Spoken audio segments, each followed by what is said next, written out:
My name is Kathy, and today I'll be discussing how to use homeopathic remedies on ailments, continuing with childbirth and postnatal problems, P5. But before I do this, I wanted to let you know that because I have a great many videos now on many different topics, that I've decided to make several different video playlists so that it's easier to find the videos of greatest interest. So please check out my playlist page. Please refer to my How to Use Homeopathic Remedies video before using the material in this video. I'll be discussing how to use homeopathic remedies on specific ailments, but I've broken these ailments into categories for easier reference. I'll begin with ailments of the mind and emotions, then I'll move on to ailments of the brain and nervous system. Then I'll address issues with your skin, nails, hair, eyes, ears, nose, teeth, gums, lungs, respiration, heart, blood circulation, muscles, bones, joints, esophagus, stomach, duodenum, small and large intestines, liver, gallbladder, pancreas, kidney, bladder. Then ailments specific to women and specific to men. Then issues of the hormones and the metabolism. Then after that I'll address the issues of homeopathic remedies on infections, infestations, and the immune system.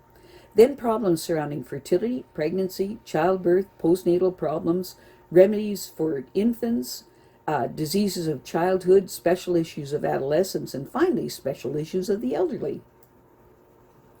Constitutional treatment involves treating the totality of the individual person. Everyone is a unique individual with a unique physiology that responds to substances differently.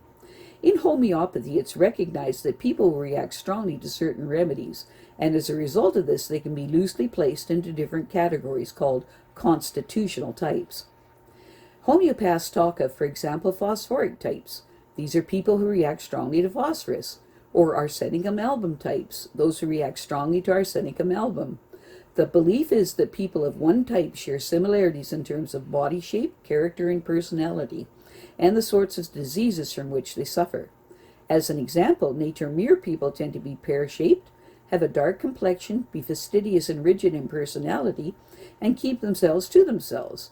They also crave salt and suffer from constipation. As another example, lycopodium types tend to be tall, gangly, and of a stooped appearance, with an anxious expression and a craving for sweets and a propensity to produce intestinal gas. Now, of course, constitutional types have their limitations. In reality, each person is an individual, and so there are as many constitutional types as there are human beings. An account must be taken of the sum total of the person's inherent predispositions, past illnesses, diet, general reactions to the environment, intellectual and emotional features, and general attitude towards life.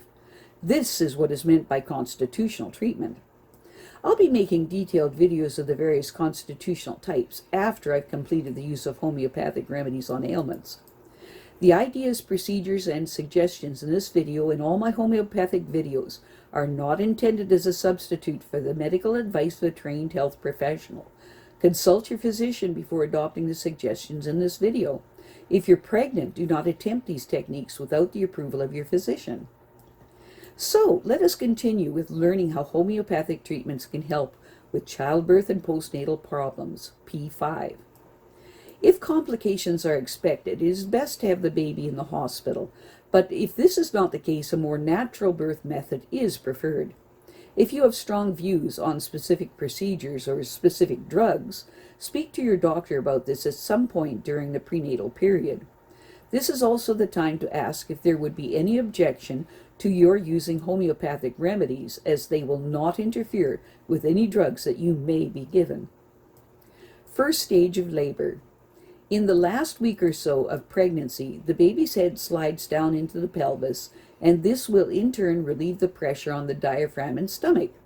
But it will also increase the pressure on the bladder and rectum, and the whole vulval area becomes moister.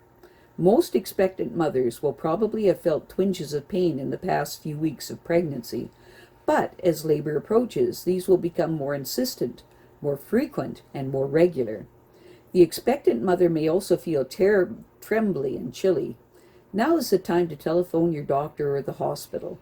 A sure sign that labor has started is the show, which is a discharge of blood and fluid as the protective plug of tissue in the cervix is shed. At the same time or shortly after, the membranes around the baby may rupture, resulting in a trickle or sudden flood of fluid called the waters.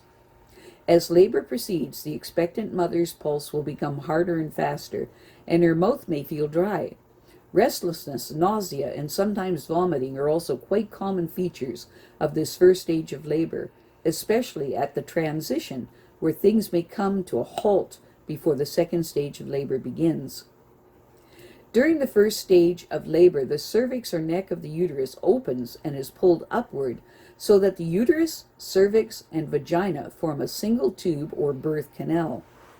Once in the hospital, when the midwife arrives, the expectant mother will be given a vaginal examination to assess how close she is to giving birth, and possibly an enema is given to empty her bowels.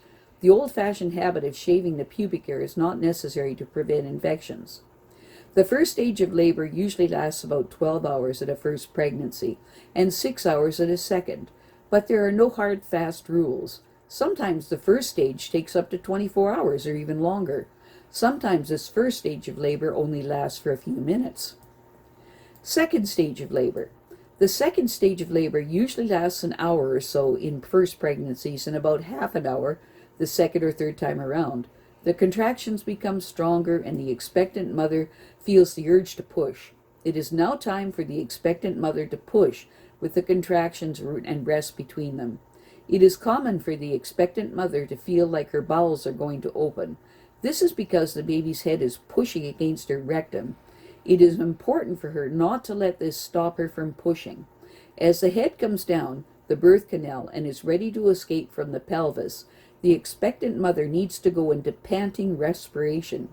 The midwife, doctor, or other helper will control the head so that it slips through the vagina without stretching it too much or causing splitting.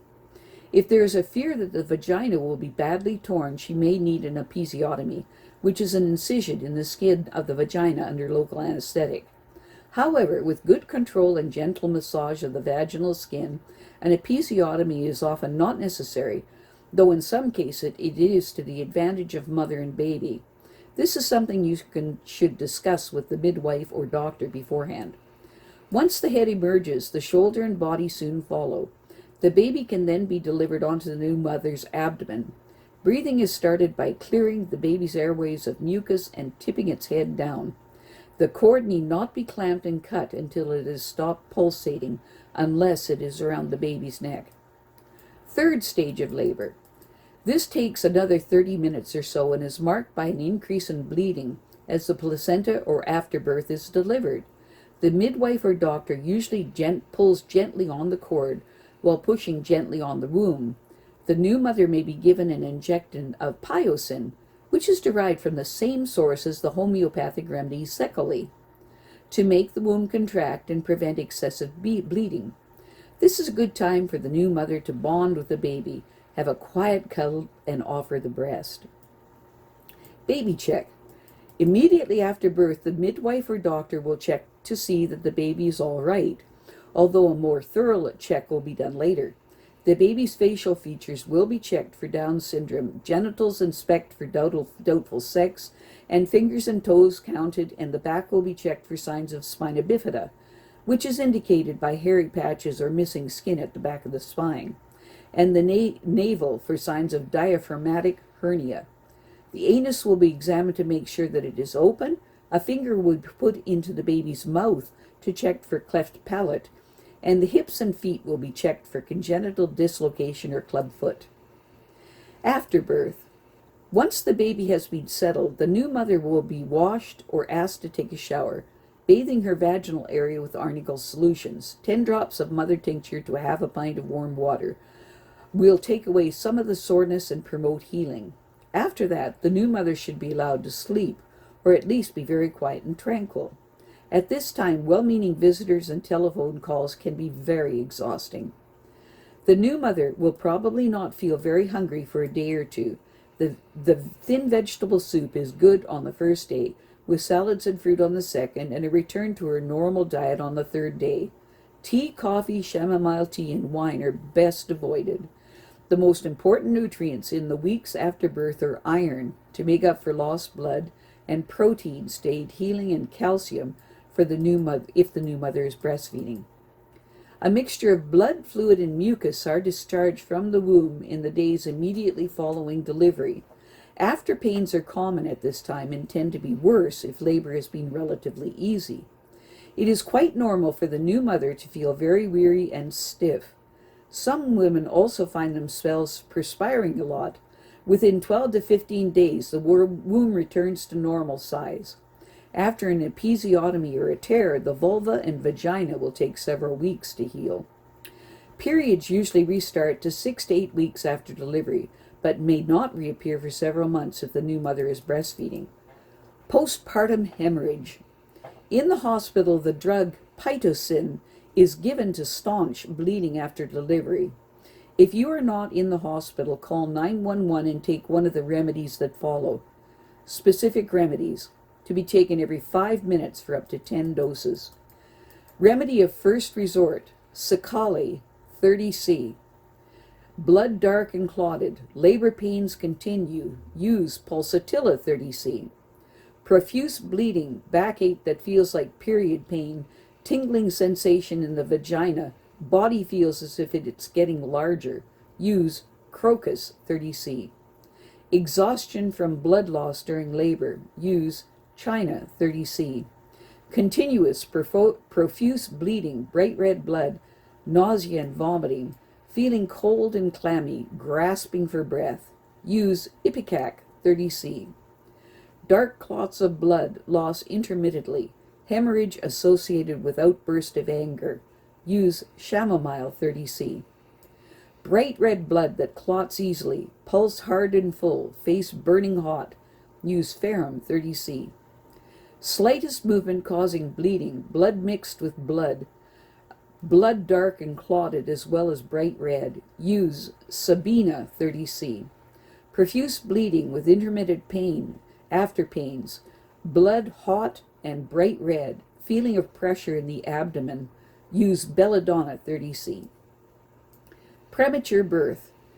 Birth before 37 weeks can be caused by conditions such as preeclamptic toxemia, placenta previa, antepartum hemorrhage, and high blood pressure during pregnancy, but in many cases the cause is not known. Premature babies are at risk of respiratory distress syndrome and neonatal jaundice due to the immaturity of their lungs and liver. Nevertheless, even babies at 26 weeks can be viable given intensive care. If labor begins several weeks before you expect it, call 911. In some cases, drugs are given to relax the uterus and prevent labor. If the delivery goes ahead, take Aconite 30C 4 times daily for up to 7 days afterward. I have a great many videos now on many different topics, so I've decided to make several different video playlists so that it's easy to find the videos of greatest interest. So please check out my playlist page. Well, that's it for now. To stay up to date with my latest videos, make sure to subscribe to this free YouTube channel by clicking the red subscribe button right below this video. Take care.